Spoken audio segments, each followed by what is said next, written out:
A 13-year-old girl and her father are appealing for help after fire destroyed their home in Lacovia, St. Elizabeth yesterday afternoon. The fire started sometime after 5 o'clock. No one was at home at the time. By the time the Black River Fire Department responded, firefighters could only do cooling down operations.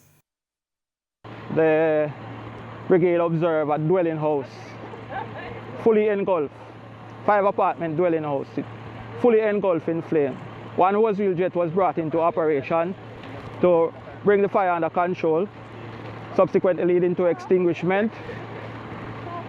The supposed origin or cause of this fire at this time is undetermined. Estimated risk or estimated loss is around 5 million at this time. A resident recounts how she tried to put out the blaze. I say, me and him and Brownie and Coach sit down and we talk. We hear that about Vice Cartel. And then now, me hear Sonia start call Brownie, Brownie. And when he call Brownie, me say, Brownie, hear Sonia call her. When he say, me say, what is that Sonia? He say, tell Pepe say, in house a burn down. And we start run, Pepe run and me start run back at Pepe and Coach and Brownie. All we start run. And when we come see it, and just a blazer go. Couldn't all the water throw, couldn't help it. Everything burned down.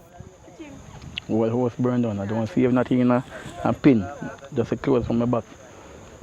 I understand you have a daughter going to school. And she lose everything. All her documents, all her book, uniform, shoes, everything. Everything she lose. She only see every clothes upon her back. So what will happen after today? Well, we have to just brush off yourself and start all over again. And I wish and hope some people can see and hear and give a little assistance.